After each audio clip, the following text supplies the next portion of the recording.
साल 2016 के lecturer math paper solve वाली ये अपनी 4th video uh. पहलियां 3 videos which आपां 70 तक सम सॉल्व कर चुके हैं। इस वीडियो में फिर हुण आपां 71 ऑनवर्ड सम सॉल्व करन जा रहे हैं। सो स्टार्ट करते हैं। फिर 71 अपने को if z is equal to 1 plus iota then the multiplicative inverse of z square का मल्टीप्लिकेटिव इनवर्स फाइंड करना। मल्टीप्लिकेटिव इनवर्स होंदा रेसिप्रोकल करना। सो पहला z स्केयर फाइंड कर लेने आपां, फिर इहदा मल्टीप्लिकेटिव इनवर्स फाइंड कर लांगे। a प्लस बी स्केयर ला देने simple a square plus B square plus 2ab। Iota square -1 होंदा कैंसल हो गया, 2 आइटा आ गया। तो हुण इहदा मल्टीप्लिकेटिव इनवर्स देखो 2 आइटा तो 1/2 आइटा, तो 1/2 आइटा आ गया। इनू आपां रियलाइज कर लांगे। सो माइनस आइटा ना मल्टीप्लाई डिवाइड कर लो, कल्ले आइटा ना भी कर सकते हो। सो माइनस आइटा अपॉन ये -1 ना +2 हो गया, माइनस आइटा बाय 2 आंसर आ गया। सो ऑप्शन नंबर सी 71 का आ गया ऑप्शन नंबर सी। फिर next if one root of the equation this is 2 minus eta then the other root is. हुण इहदे विच काफ़ी बच्चे जल्दी जल्दी 2 प्लस आइटा दे टिक लगा देंगे, क्योंकि उन्होंने किते ना किते पढ़िया होंदा भी जिहड़े इमैजिनरी रूट्स होंदे, कंपलैक्स रूट्स होंदे, कंपलैक्स रूट्स होंदे जिहड़े वो कंजूगेट पेयर च होंदे। तो 2 माइनस आइटा है तो 2 प्लस आइटा भी रूट होना चाहिए। बट एक्चुअली की होंदा वो उदों होंदे आ भी जे अपने कोल कोई भी इक्वेशन आ जिहदे कोफिशिएंट रियल होण, इक्वेशन विद रियल कोफिशिएंट्स। जे तो इस तरह की इक्वेशन होवे, इक्वेशन विद रियल कोफिशिएंट्स, फिर तो आप कह सकते हैं भी ਜਿਹੜੇ ਕੰਪਲੈਕਸ रूट्स आ कंजूगेट पेयर च ਹੁੰਦੇ ਆ। ਵੀ 2 माइनस आइटा रूट आ तो 2 प्लस आइटा रूट भी होगा। बट इत्थे ਜਿਹੜੇ अपने कोफिशिएंट्स आ these are not real numbers. Coefficient तो इमेजिनरी नंबरस आ, कंपलैक्स नंबरस आ मतलब ओवरऑल। सो इत्थे लॉजिक नहीं लगूगा। इत्थे आप दूजा लॉजिक लाने आ। आपां नूं पता सम ऑफ रूट्स की हुंदा। देखो क्वाड्रेटिक इक्वेशन आ, 2 ही रूट होने आ। सम ऑफ रूट्स हुंदा -b/a। क्वाड्रेटिक इक्वेशन का sum of root -b/a, product of root होंदा c/a। सो b हैगा अपने कोल -2 आइटा प्लस 1, a हैगा आइटा। सो ये बन गया minus plus 2 eta plus 2 upon eta. So sum of root इन्ना आ गया। इन्हू थोड़ा रियलाइज कर लेने, उतों क्लीयर हो जाऊगा। Sum of roots -2 eta square -2 eta upon minus eta square. ये बन गया +2 -2 आइटा अपॉन +1 बन गया 2 -2 आइटा। सो 2 रूट्स नू ऐड करके 2 -2 आइटा आना चाहिए। विचों एक रूट आपां नूं पता 2 माइनस आइटा, तो दूजा की होगा ये सम ऑफ रूट्स आ अपने कोल।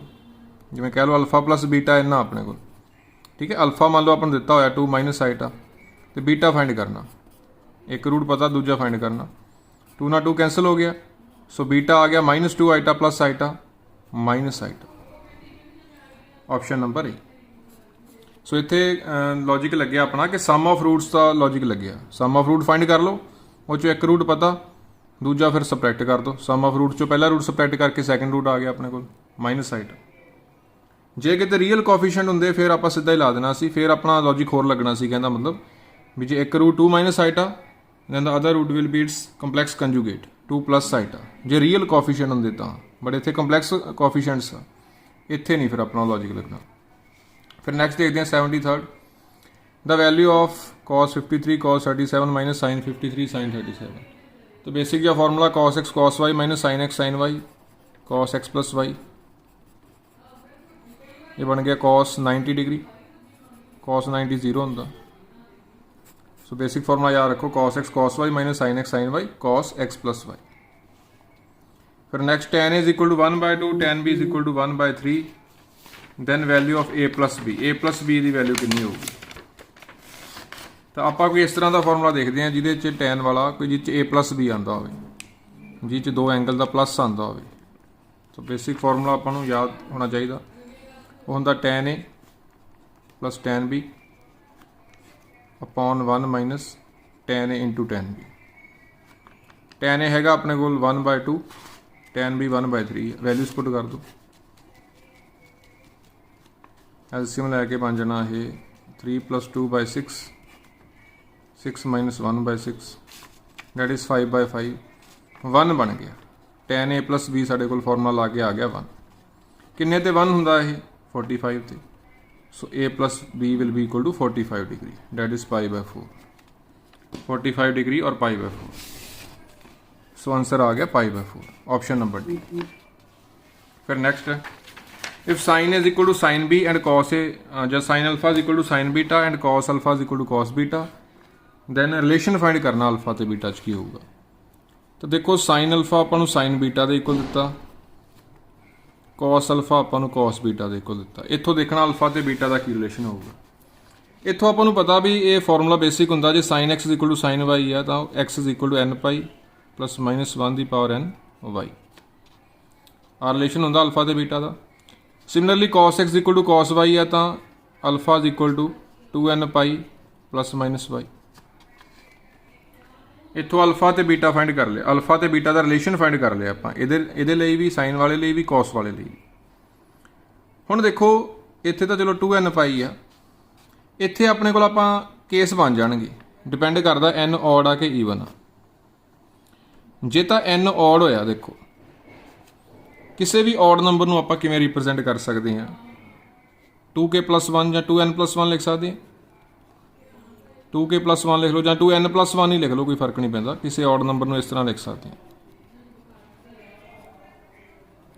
ऑड नंबर -1 दी पावर ऑड -1 ही हो गया ना, माइनस बीटा बन गया।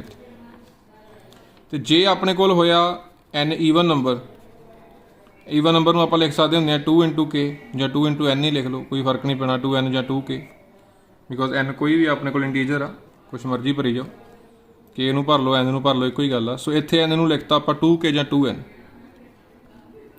इत्थे ईवन बन जाना, ये आ बन गया। इत्थे भी अपने कोल 2 वैल्यूज़ आ, +- चो 2 निकलणगे ना, इत्थे होर तरह के केस बन गए। आ तो ईवन ही रहना, चलो n भावें ऑड होवे भावें ईवन, ओवरऑल तो ईवन ही रहना ना। इत्थे उस तरह के केस नहीं बनने, इत्थे एक प्लस वाला बनूगा, एक बनूगा माइनस वाला, 2n π - बीटा। इत्थों आप कॉमन देखना, बस इहो जे अल्फा बीटा का रिलेशन जिहड़ा दोनों विच आवे, दोवां नूं सैटिस्फाई करे, तो आप देख सकते हैं 2n π + बीटा, 2n π + बीटा। सो ये रिलेशन आ गया अपने को। ऑप्शन चो हुण देख लैंदे आ, एक मिनट, इत्थे 2n π अपने को की है प्लस बीटा, इत्थे प्लस बीटा, ऑप्शन के अकॉर्डिंग बनता अपना, हाँ ठीक है, अल्फा बन गया 2n π + बीटा, ठीक है, this is answer. So option number D आ जाऊगा। कॉमन सोल्यूशन देख लेना बस। इन्हों एक होर मैथड नाल भी समझ सकते हैं, जो तुहानूं ये फॉर्मूले नहीं याद। तो देखो अपने को आ चीज़ है ना, sine alpha is equal to sine beta, cos alpha is equal to cos beta. मान लो इनू आप दूजे फॉर्मूले तुहानूं याद आ, साइन एक्स - साइन वाई वाले, ਉਹਦੇ ਨਾਲ भी आप देख सकते हैं। तो sine x - sine y 2 cos angle की एडिशन बाय 2, साइन एंगल की सबट्रैक्शन बाय 2। सिमिलरली इत्थे -2 साइन एंगल की एडिशन बाय 2, साइन एंगल की सबट्रैक्शन बाय 2। सो आइदर 2 तो खत्म ही हो गया, आइदर फर्स्ट 0 और सैकेंड 0। इस तरह इत्थे -2 तो उधर लैके खत्म ही हो गया, आइदर फर्स्ट टर्म 0 और सैकेंड टर्म 0। इन्हां चों हुण कॉमन देखना आपां, कॉमन किहड़ा आ रहा, sine alpha - beta by 2, this is equal to 0। हुण साइन किन्ने ते हुंदा 0, जो एंगल किन्ना होवे n π, साइन n π 0 हुंदा ना, so this will be equal to n π। Alpha - beta is equal to 2n π, so alpha आ गया 2n π + बीटा। सो इस तरह भी कॉमन देख सकते हैं, ए वाले फॉर्मूले जो तुहानूं याद आ तो ये भी लगा सकते हैं। सो रिलेशन मिल गया alpha is equal to 2n π + beta, दोनों ठीक है, दोनों मैथड ठीक है। फिर नेक्स्ट देखिए 76, which one of the following function is analytic. तो एनालिटिक की हुंदा, देखो मान लो अपने को कोई कंपलैक्स नंबर आ, z is equal to x + iota y, जां इहनूं कह लो u + आइटा वी की फॉर्म च इहनूं ज़्यादा आपां एक्सप्रैस कर लईदा। कोई कंपलैक्स नंबर आ z is equal to u + iota v, तो अपने को कॉची रीमन इक्वेशन होंदियां, ये आपां नूं दस दिंदियां भी फंक्शन एनालिटिक होऊगा कि नहीं। एनालिटिक मतलब डिफरेंशिएबल जिन्हों आप कहने। सो कॉची रीमन इक्वेशन की होंगी भी जो u x is equal to v y आ जाए एंड यू वाई अपने को माइनस वी एक्स आ जाए, जे तो ये दोनों आ जाए then we say function is analytic.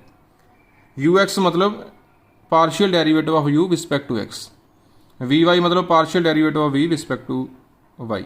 ठीक है, सिमिलरली इस तरह partial derivative of u respect to y, partial derivative of v respect to x. जे तो ये अपने सैटिस्फाई करता कोई function then we will say it is analytic, otherwise not. If and only if he. तो बहुत सिंपल वे नाल आपां किसी भी फंक्शन को चैक कर सकते हैं कि एनालिटिक हैगा या नहीं हैगा। सो आप एक एक करके सारे फंक्शन चैक कर सकते हैं कि इन्हां चों किहड़े एनालिटिक आ किहड़े नहीं हैगे। यू की अपने को रियल पार्ट, ठीक है, किसी भी फंक्शन का कंपलैक्स फंक्शन का, वी इमेजनरी पार्ट। सारे करते हैं, चलो पहले बी पार्ट कर लें। बी पार्ट सौखा, सारे एक एक करके देखांगे, ए भी करांगे। Z बार हुंदा x minus iota y, Z हुंदा ना x plus iota y, Z bar हो गया x minus iota y. U अपना एक्स है, इत्थे वी हैगा माइनस वाई। ठीक है, यू ते वी मिल गए। यू एक्स कीता कितना आया 1, वी वाई कितना आया -1। यू एक्स ते वी वाई इक्वल नहीं आ रही। ठीक है, यू एक्स ते वी वाई इक्वल नहीं आए, 1 आया -1, सो ये तो नहीं ऑप्शन हो सकता। सिमिलरली फिर आप सी पार्ट देख लें, मॉड Z स्केयर, ये होंगे x square plus y square. ठीक है ना, जिमें Z is equal to x plus iota y होंगे ना, x square plus y square का रूट होंगे मॉड Z, स्केयर किया तो x square plus y square. So इत्थे सारा रियल पार्ट ही है, यू आ सारा है, वी है ही नहीं, वी 0 आ। यू एक्स करोगे 2x आऊगा, वी वाई करोगे तो 0 ही आऊगा। नहीं इक्वल है, इन जनरल तो नहीं ना इक्वल, 0 तो इक्वल होंगे सिर्फ, इन जनरल नॉट इक्वल। सो ये भी नहीं अपना ऑप्शन हो सकता। सिमिलरली आप डी पार्ट च देख सकते हैं, यू हैगा अपना एक्स वाई, वी हैगा कला वाई। यू एक्स करोगे आ जाऊगा वाई, वी वाई करोगे 1, अगेन नॉट इक्वल आ। सो ये भी नहीं ऑप्शन हो सकता। सो केड़ा आंसर आऊगा साइन Z। साइन Z भी करके देख लें, साइन Z किवें देखी एनालिटिक हैगा कि नहीं। साइन इनू एक्स प्लस आइटा वाई लिख लांगे, तो sine x cos y plus cos x sine y. पहला रियल तो इमेजनरी अलग अलग करांगे। कॉस आइटा वाई हुंदा cosh y, sine iota y चों इहदा फॉर्मूला हुंदा आइटा शाइन वाई। ये फॉर्मूला याद रख सकते हो। तो अपन आ यू मिल गया, आ वी मिल गया, आइटा छड्ड के आ अपना यू हो गया, आ हो गया वी। तो यू एक्स कितना आ गया, पार्शियल डेरीवेटिव कॉस एक्स आ गया, ये तो कॉन्स्टेंट ट्रीट करांगे उवें ही बन जूगा। V y cos x constant आ, शाइन वाई का कॉश वाई होंदा, शाइन एक्स का कॉश एक्स, कॉश एक्स का शाइन एक्स। ठीक है ना, ये हाइपरबोलिक जिहड़े फंक्शन आ, एक होंदा साइन एक्स, एक शाइन एक्स होंदा गा, ये difference uh.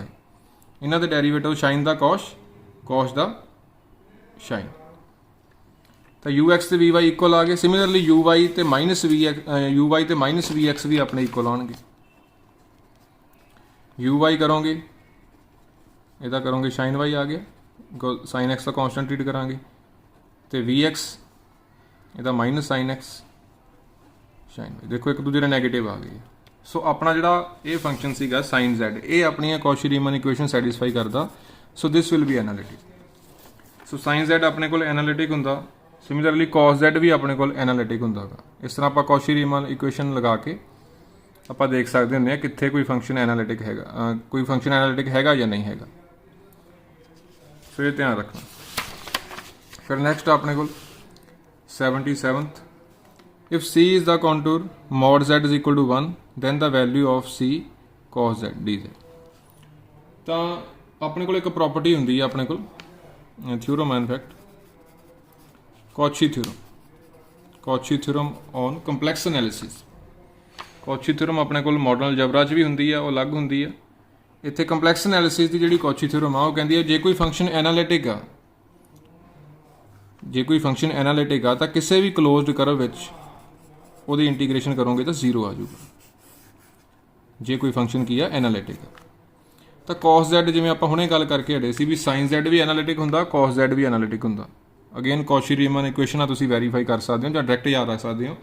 Sign Z and cos Z both are analytic, तो क्योंकि एनालिटिक आ so according to Cauchy theorem ये डायरैक्ट इंटीग्रेशन कितनी आ जाऊगी, किसी भी क्लोज्ड कर्व के अराउंड 0 आ जाऊगी।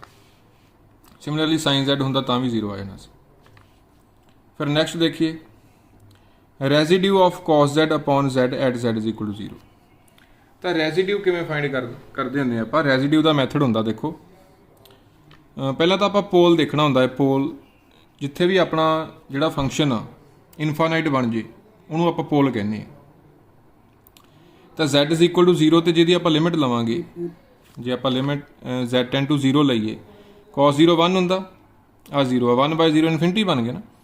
सो Z इज इक्वल टू 0 अपना pole uh, Z is equal to 0 की आ पोल। पोल मतलब वो पॉइंट जिथे अपना फंक्शन इनफिनिटी बन जाए। तो फिर रेजिड्यू का की फॉर्मूला होंदा, इस तो बाद ना एक पोल का ऑर्डर भी होंदा। चलो इत्थे तो ऑर्डर सिंपल आ भी पोल का ऑर्डर 1 ही है, इत्थे पोल का ऑर्डर 2 भी हो सकता सी जे Z स्केयर होंदा, Z क्यूब होंदा तो पोल का ऑर्डर 3 होना सी। तो रेजिड्यू का फॉर्मूला की आ भी अपना Z इज इक्वल टू मान लो Z नॉट पोल बन जी, if Z is equal to Z naught is pole, तो रेजिड्यू का फॉर्मूला आपको पता होना चाहिए, limit Z tends to Z not Z minus Z naught into function, आ formula.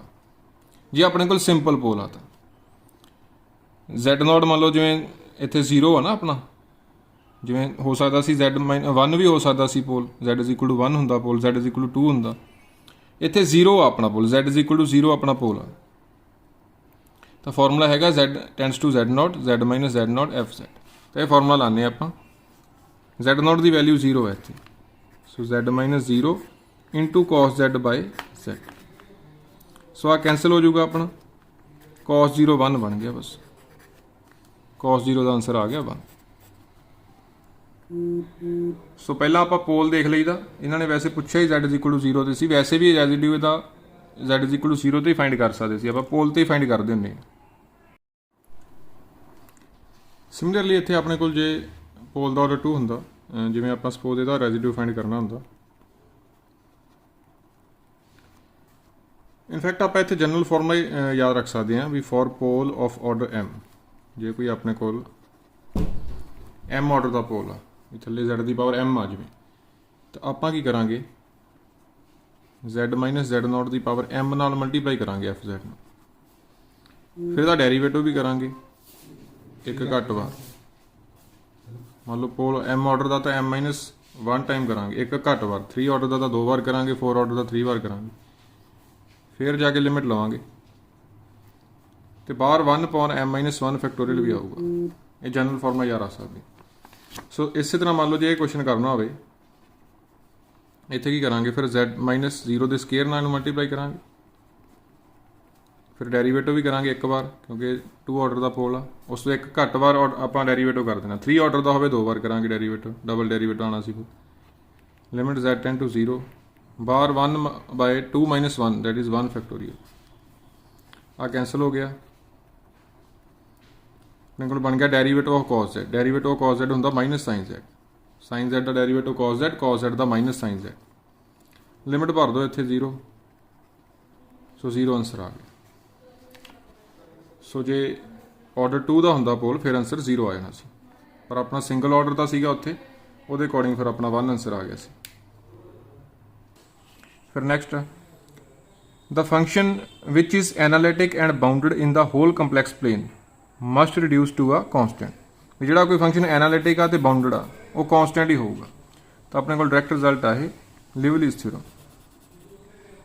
Analytic and bounded function is constant. Liouville's theorem direct result तुसीं याद रख सकते। नैक्सट देखते हैं, the total number of combination of n different things taken 1 2 3 so on up to n at a time.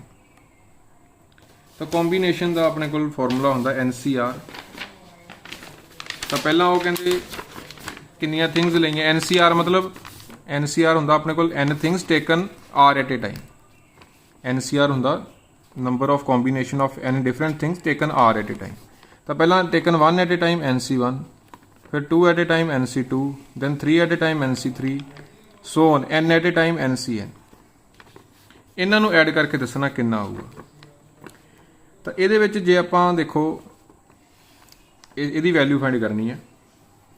ਜੇ ਆਪਾਂ 1 add ਕਰ ਦਈਏ ਤੇ 1 ਸਬਟਰੈਕਟ ਕਰ ਦਈਏ, ਇਸ ਤਰ੍ਹਾਂ ਦੇ ਕੁਐਸਚਨ 'ਚ 1 ਐਡ ਕਰ ਦਿਓ, 1 ਸਬਟਰੈਕਟ ਕਰਤਾ, 1 ਐਡ ਹੋ ਗਿਆ, 1 ਸਬਟਰੈਕਟ। ਇਹ 1 ਜਿਹੜਾ ਐਡ ਕੀਤਾ ਇਹਨੂੰ ਲਿਖ ਲਾਂਗੇ NC0, ਕਿਉਂਕਿ NC0 1 ਹੁੰਦਾ। 1 ਜਿਹੜਾ ਐਡ ਕੀਤਾ ਉਹਨੂੰ ਲਿਖ ਲਿਆ NC0। ਆ -1 ਅਲੱਗ ਰਹਿ ਗਿਆ। ਇਹ ਹੁਣ ਜਿਹੜੇ ਆਪਣੇ ਕੋਲ NC0 ਤੋਂ ਲੈ ਕੇ NCN ਇਹ ਬਾਈਨੋਮੀਅਲ ਥਿਊਰਮ ਕੰਪਲੀਟ ਹੋ ਗਿਆ ਇੱਕ ਤਰ੍ਹਾਂ ਦਾ। ਇਹਨੂੰ ਆਪਾਂ ਇਸ ਤਰ੍ਹਾਂ ਲਿਖ ਸਕਦੇ ਹਾਂ 1 + 1 ਦੀ ਪਾਵਰ n, ਕਿਉਂਕਿ ਇਹਨੂੰ ਜੇ ਐਕਸਪਲੈਂਡ ਕਰਾਂਗੇ NC0 1 ਦੀ ਪਾਵਰ n-0 ਸੈਕਿੰਡ 1 ਦੀ ਪਾਵਰ 0, ਉਹ 1 1 ਹੀ ਬਚੀ ਜਾਣੇ ਨਾ, ਖਤਮ ਹੀ ਆ ਉਹ। ਯਾਨੀ ਕਿ ਸਿਰਫ ਆਪਣੇ ਕੋਲ ਬਾਈਨੋਮੀਅਲ ਕੋਐਫੀਸ਼ੀਐਂਟ ਰਹਿ ਜਾਣੇ NC0 NC1 so on up to NCN। ਸੋ ਇਹਨੂੰ ਐਂ ਲਿਖ ਸਕਦੇ ਹਾਂ, ਇਹ 2 ਦੀ ਪਾਵਰ n-1 ਬਣ ਗਿਆ।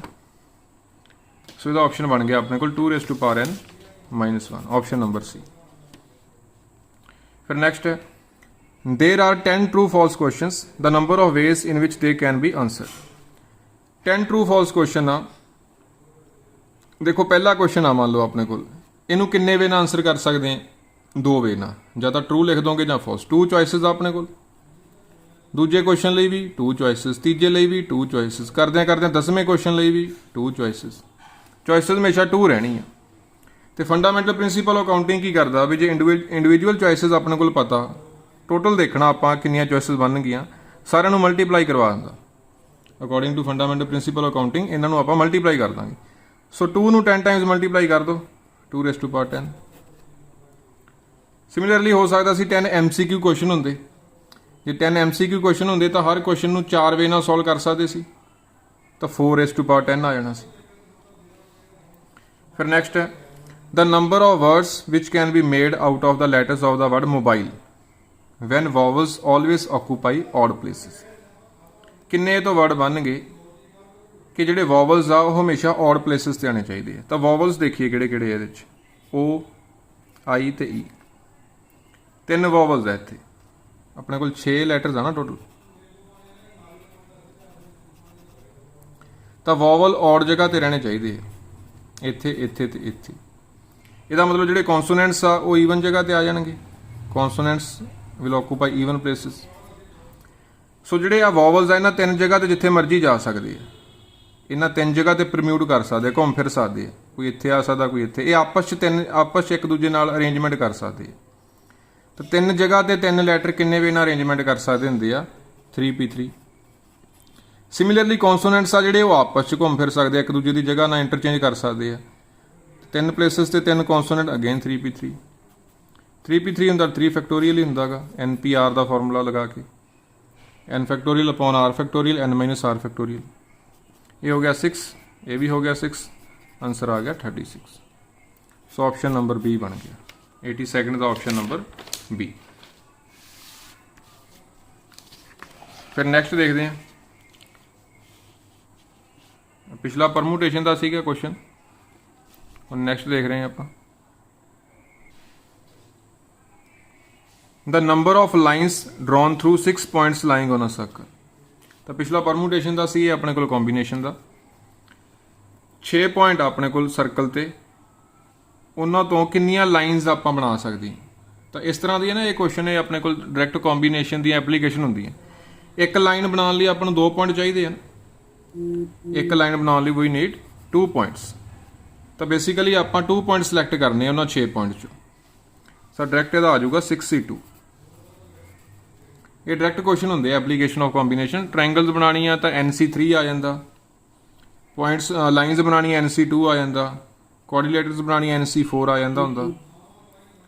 बट ये थोड़ा ध्यान रखना होंदा नॉन कोलिनियर होण पॉइंट, वो तो सर्कल ते तो क्लीयर ही है, नॉन कोलिनियर ही होणगे, ठीक है ना, इक्को लाइन ते लाई नहीं करनगे। जे विच्चों कुछ कोलिनियर पॉइंट होण आपां कढ दिंदे हुंदे हां जी, NC2 - MC2 + 1। जे अपने को n पॉइंट्स आ विच्चों m कोलिनियर आ तो आ फॉर्मूला होंदा। ट्रायंगल्स वेले NC3 - MC3, उदों 1 ऐड करने की लोड़ नहीं। 1 तां करदे हां बिकॉज एक ट्रायंगल एक लाइन तो देणगे ना कोलिनियर पॉइंट भी। तो बेसिक फॉर्मूले डायरैक्ट एप्लीकेशन तुसीं कॉम्बीनेशन की याद रख सकते हो। इत्थे नॉन कोलिनियर ही है सारे, direct 6C2, 6 factorial 2 factorial 4 factorial. 6 into 5 into 4 factorial, ये बन गया 30/2 डेट इज 50। 15 आंसर आ गया ऑप्शन नंबर बी। फिर next, how many 10 digit number can be written by using the digit 1 and 2। 10 digit number बनाने आपां भी 10 डिजिट अपने को इस तरह करके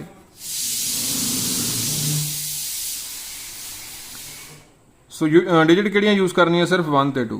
सो इत्थे की कुछ आ सकदा 1 ते 2 चो कुछ भी आ सकदा, दो चॉइसिस आ, इत्थे भी दो चॉइसिस करदे सारे किते दो चॉइसिस आ।